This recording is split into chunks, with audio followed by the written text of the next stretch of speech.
Chers petits amis, voici un disque longue durée où vous allez retrouver les célèbres personnages du grand film de Walt Disney. Je vais vous lire l'histoire de Robin des Bois que vous pourrez suivre avec moi. Vous suffit de tourner la page lorsque vous avez petite musique. C'est bien compris? Alors commençons.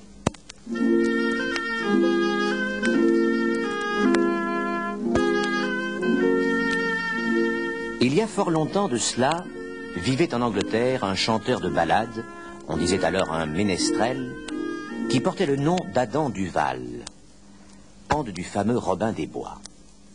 Robin des Bois, sous leurs amis, s'abritaient dans la grande forêt de Sherwood.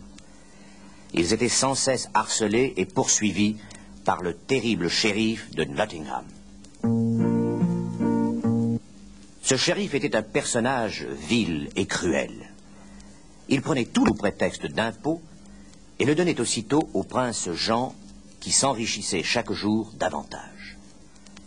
Robin, qui n'acceptait pas cette injustice, récupérait cet argent afin de le redistribuer aux pauvres. Un jour, Robin des Bois et Petit Jean virent traverser le bois. Oui, le carrosse royal. Et à l'intérieur, la couronne du roi Richard, son frère, le prince Jean. Il était là, comptant son or avec avidité.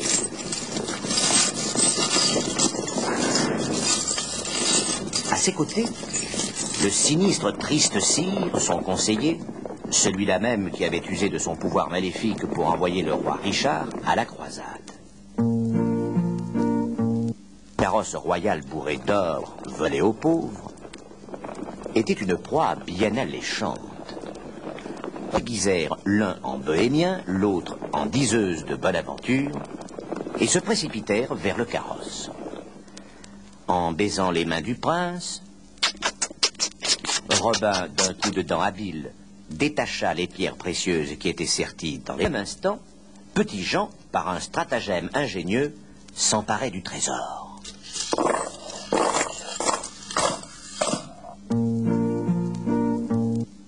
Prince Jean envoya son shérif en ville pour collecter des impôts encore plus lourds. Ce maudit shérif avait le don de flairer l'argent à une lieue à la ronde. C'est ainsi qu'il avait repéré la modeste pièce d'or que Bobby Lapin avait reçue de sa maman en cadeau d'anniversaire. Robin ne put supporter que Bobby... Pour le consoler, il lui donna son arc, ses flèches et son... T'en fais pas, Bobby, t'auras vite une assez grosse tête pour le remplir. Aussitôt, Bobby essaya son arc. Mais il envoya maladroitement sa flèche dans la cour du château de Prince Jean, où Bande, dame Gertrude, jouait à la raquette. Belle Marianne était l'amie de Robin. Pendant ce temps, dans la forêt, Robin recevait la visite de frère Tuc, un autre membre de sa bande. Il venait d'avertir qu'un grand tournoi se préparait au château. Les plus grands archers de la région devaient y participer. Belle Marianne offrirait en récompense aux vainqueurs. Robin se déguisa en paisible cigogne et Petit Jean en noble marquis. Ce tournoi, en vérité, était un piège pour capturer Robin.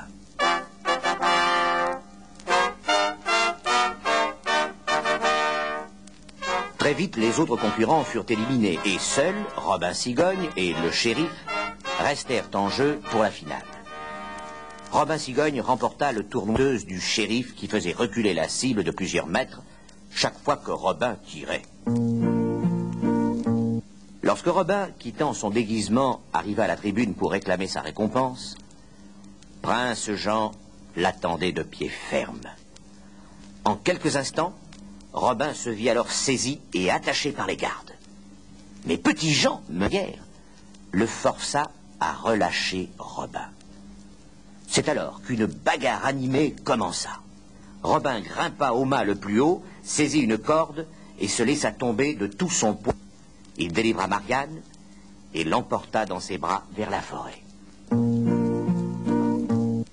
Bientôt, dans un enclos tranquille, Robin ses vaillants compagnons et les villageois de Nottingham étaient réunis pour fêter leur victoire. Chanson endiablée où il se moquait du prince Jean et de son conseiller Tristessir. Dès que cette chanson parvint aux oreilles de prince Jean, il entra dans une colère violente et ordonna pour se venger de doubler et même de tripler les impôts. Hélas, déjà accablés, les pauvres villageois ne pouvaient plus payer ces charges. Alors on les jetait aussitôt en prison. Le shérif pilla même le tronc des pauvres de l'église et arrêta frère Tuc pour rébellion. Le prince Jean devinait que Robin allait essayer de délivrer frère Tuc. Par une nuit très noire, Robin et Petit Jean décidèrent d'escalader le mur de la prison pour libérer les prisonniers avant l'aurore. Le shérif était allé se coucher, mais ses archers, les cruels Niquedouille et Pandare, montaient une garde vigilante. Robin captura Niquedouille, revêtit son uniforme et entra ainsi en possession des clés de la prison.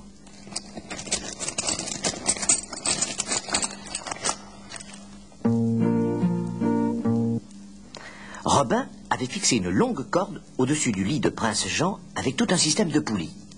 Prince Jean dormait à poing fermé. Et au pied de son lit, Tristessir ronflait comme un bienheureux.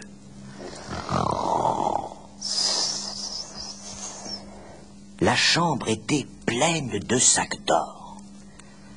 Grâce à son stratagème, Robin fit glisser les sacs de la fenêtre de la chambre à la porte de la prison. Mais hélas, à la suite d'une fausse manœuvre, le prince Jean et Tristessir se réveillèrent. Ils appelèrent aussitôt la garde et l'alerte fut donnée. Traqué dans le château, Robin faillit périr, touché par une flèche enflammée lancée par le shérif. Mais le malin Robin l'avait esquivé et il plongea dans la douve remplie d'eau. Prince Jean, Tristessir et tous les compagnons de Robin crurent qu'il s'était noyé. Robin, qui avait nagé sous l'eau, put rejoindre ses amis en toute sécurité. Ils fêtaient cet événement dans la forêt de Sherwood quand ils eurent la joie de voir le roi Richard entouré de ses chevaliers qui revenaient des croisades. Longue vie au roi Richard!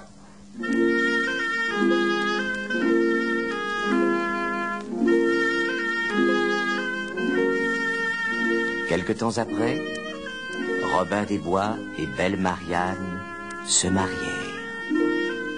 Tous leurs amis étaient réunis ce jour-là pour leur souhaiter bonheur, joie et prospérité.